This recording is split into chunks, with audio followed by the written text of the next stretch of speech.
we're having a meeting. We've decided to do the next album without you. We're really sorry. That was it. No discussion, no debate, no 3 strikes and you're out. I was just staggered.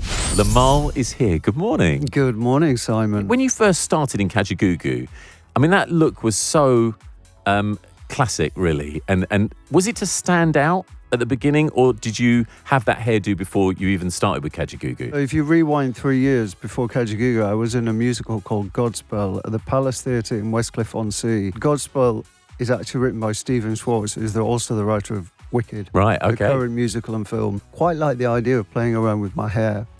So he gave me his blessing. I went off to a salon in Westcliff-on-Sea, and I came out blonde first, all blonde. Let's come up to current day. Brand new single. This is your first single in 5 years, and a cover of America's A Horse With No Name. Now, I'm going to be honest with you. Before I heard it, I was nervous because I love this song. And it's one of those tunes where you go, oh, do you tamper with it? Do you change it? You've done such a great job on it. It sounds fantastic. Why did you choose this song? I've always loved the song. I feel like it's been a friend in my life for as long as I can remember. It's such a unique song, lyrically. Do I play around with it, or do I stay well clear? Because, this is a classic, So it was never definitely going to be released. But as I put it together and kind of went down the electronic route, because I thought, well, I can't use guitar because that's driving the original, the fabulous guitars of the original. My partner, Steve, and my sister, Caroline, were both saying, you've got to release this, you've got to release this. It was in my back pocket for a while. It really works, and you've clearly given a lot of thought and care over it as well. Do you know what? On my way here this morning, I walked down Bond Street and Old Burlington Street, where the Embassy Club used to be. And this is like your sliding doors place. You used to work there, is that right? And this is kind of where life changed for you. So for people that don't know about that club, just explain first of all what that club was like. It was just an iconic venue. The paparazzi were always outside. There were famous people in and out. I served drinks to Gary Newman. The Bananarama girls were in there. One of the fun things I used to enjoy was seeing Lemmy from Motorhead attacking the slot machine because he was losing money, he was getting drunk. So you're in the Embassy Club, serving drinks, that kind of thing, and Nick Rhodes from Duran Duran comes along. This is kind of your real life-changing moment, isn't it? So what happens at this point? So I serve a drink to Nick and his manager, Paul Barrow. The Durans were managed by the Barrow brothers, who owned the Rum Runner Club in Birmingham. 2 very tall chaps. Just get chatting. I'm enthusing about Duran to Nick, and I slip in. I'm actually in a band, Nick, and we've just done some demos, blah, blah, blah. In a later interview, he said he was quite charmed by me, which, is a lovely compliment.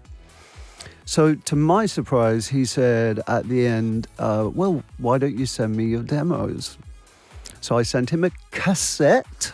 Remember those folks? He called me. I was living in Lancaster Gate. Yeah, he said, hi, Limahl, it's Nick. I've got your tape. I really like the songs, and I'm going to take them into EMI Records. It's also amazing because I can't believe you would have been the first person to give a tape to Nick Rhodes. That must have happened to him on numerous occasions, I would have thought, just because he was so into the music business. So for him to take yours and go, actually, I'm not only going to try and take this into him, I'm going to produce it and do all of this too. That's quite a thing, isn't it? In Duran, he has the nickname The Fixer. Did you know that? No. Yeah. So obviously this is a theme in Nick's life, and it may have started even before he met me. But well, great person to have on board. The December before the single was released in January, I was in the EMI building in Manchester Square in central London, and the one of the marketing guys pulled me aside in the corridor. I listened very carefully, and he said, now look, Limahl, your first single, Too Shy, it won't be a hit. Yes, you're allowed to snigger. Yeah. He said, but we've got long-term plans for you guys. He's giving it all that. And I remember spending that Christmas being a bit disappointed that our first single's not going to be a hit. Not only was he wrong about it being a hit, it was number one. It was number one in Germany, in France, in Japan, all over Europe, number 5 in America. Do you know what? I can't remember his name. I can picture his face, but I can't remember his name. You'd like to take him some humble pie, I'm guessing. Yeah. And when Kajagoogoo ended, it was quite brutal for you, wasn't it? You didn't see that coming at all, did you? I got a call on the Monday morning. Hi, Limahl. It's Paul here. That was the manager, so-called manager, who was basically a roadie with no business experience, who was kind of given the role when we needed a manager, who was a friend of the band's. Yeah, we're having a meeting. We've decided to do the next album without you. We're really sorry. That was it. No discussion, no debate, no 3 strikes and you're out. I was just staggered. Look, getting a call to work with Georgia Murder would be like an actor today getting a call from Steven Spielberg, you know. I was fully aware of Giorgio's legendary status. I was a fan of his work. There was no hesitation. But here's the irony. If I hadn't been fired by Kajagoogoo, I don't know if I would have got the opportunity to do Never Ending Story, because EMI asked me to go to the Tokyo Music Festival in Japan, and while I was there, I met Giorgio. He was there as well. When I got back to the UK, manager received a call, like, to try my voice on Okay, this. so you didn't know that you definitely had the I did gig. not. It Right. was kind of an audition. And what did I do the night before, Simon? I was out clubbing till 4 a.m. I nearly missed the flight at 9 a.m. I was smoking and drinking because, hey, I'm 24 and I'm famous. I'm on top of the world. I'm having a great time. And I get to Munich, where Giorgio had his studio, and I couldn't sing a note. I mean, the voice was going, Well, that's a high song as well. and it's a high song. Yeah. So I was very chilled, you know. I mean, when you're young, you do recover from the hangovers quicker. And I said to Giorgio, don't worry. I said, we'll get it tonight. I'm really good at singing in the evening. And that's what happened. We had some food, a couple of glasses of wine. I nailed it around 8 o'clock. And it's such a legend. It's become such a legendary song. It's one of the favourites on Heart 80s. It's obviously had a bit of a resurgence in the last few years.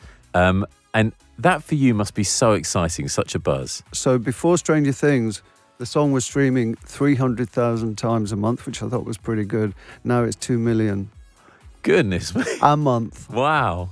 It's crazy. I am so proud of Too Shy and Never Ending Story. And of course, people tell me, you know, it was the first song at their wedding, the first single that they bought. And that, I love that. You know, it's these songs are important to people. They're important to me. I've got as many memories with them as they have. So It's good. It's a win-win. Well, long may they live on. And listen, good luck with the new single. Look out for it. It is out now. It is, of course, A Horse with No Name from Limahl. And as I say, look out for the video as well, because it's great. Thank you for coming into our Heart 80s. It's great to see you. No, cheers. It's been fun. This is